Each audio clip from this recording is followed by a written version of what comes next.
اس phone کا design آج تک کسی سمارٹ فون میں نظر نہیں آیا۔ سمارٹ فونز تو آپ نے بہت دیکھے ہوں گے، مگر کوئی بھی چینی کمپنی ویوو کی نئی کنسپٹ ڈیوائس کا مقابلہ نہیں کر سکتا جو اپنی مثال آپ ہے۔ اس سے پہلے اگر آپ نے ہمارا یوٹیوب چینل سبسکرائب نہیں کیا، جلدی سبسکرائب کر لیں تاکہ ہر نئے آنے والی لیٹسٹ ویڈیو کی اپڈیٹ آپ کو ملتی رہے۔ بیل آئکن میں کلک کر لیں تاکہ نوٹیفیکیشن بھی آپ کو ملتے رہے۔ اس کمپنی نے گزشتہ سال اپنے سمارٹ فون ایپیکس کی سکرین، کیمرے اور دیگر فیچر سے لوگوں کو دنگ کر دیا تھا، مگر اب لگتا ہے کہ ویوو سمارٹ فون ڈیزائن کا نیا معیار تیار کرنے والی ہے جس کا ابھی تک دیگر کمپنیوں نے تصور بھی نہیں کیا ہوگا۔ جیسا کہ میں نے آپ کو بتایا کہ ویوو نیکس حیران کن ڈیزائن والا فون تھا، جبکہ اس کا نیکسٹ ڈیول ڈسپلے ایڈیشن اس سے بھی زیادہ حیران کن تھا۔ مگر یہ کمپنی یہاں پر ہی رکنے والی نہیں، بلکہ ایک واٹر ڈراپ نامی فون پر کام کر رہی ہے جس کا لوگوں نے کبھی ماضی میں تصور نہیں کیا ہوگا۔ اسمارٹ فون تفصیلات لیک کرنے کے لیے معروف ٹویٹر صارف آئس یونس نے دی واٹر ڈراپ فون کی چند تصاویر لیک کی ہیں، اور اس کا ڈیزائن دیکھ کر آپ ضرور حیران ہوں گے۔ اس صارف نے اپنے ٹویٹ میں لکھا، کریزی فون لیک ہونا شروع۔ یہ ویوو کا ایک پراسرار سمارٹ فون ہے جس کا کوڈ نام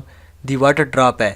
ٹویٹر پر اس فون کی پوسٹ کی گئی دونوں تصاویر میں پورا ڈیزائن تو نظر نہیں آتا، بلکہ 50% سے بھی کم حصہ دکھایا گیا، مگر اس سے اندید ملتی ہے کہ یہ مکمل طور پر گلاس فون ہے جس کے ارد گرد ایجز دیے گئے ہیں۔ اس میں کوئی بٹن اور پورٹ ہول نظر نہیں آ رہا، جس سے ذہن میں کوئی سوالات ابھرتے ہیں کہ فرنٹ کیمرہ اور سینسر کہاں جائیں گے، یا بیک کیمرے کا کیا ہوگا۔ یقیناً وائرلیس چارجنگ، اسکرین میں فنگر پرنٹ سینسر اور بلوٹوتھ آڈیو دینا ممکن ہے، مگر ڈیٹا ٹرانسفر اور کیمروں کے لیے تو فون ڈیزائن میں سوراخ کی ضرورت ہوتی ہی ہے۔ آئس یونس کے مطابق اس طرح کے فون ڈیزائن کو آپ نے کبھی نہیں دیکھا ہوگا، اور یہ موبائل فونز کی تاریخ میں اپنا نوید کا پہلا فون ہوگا۔ تاہم آئس یونس نے یہ نہیں بتایا کہ اس فون کو کب تک لانچ کیا جائے گا یا اعلان ہوگا۔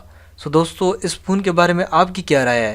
نیچے کمنٹ میں ضرور لکھیے گا۔ ملتے ہیں نیکسٹ ویڈیو میں، تب تک کے لیے اللہ حافظ۔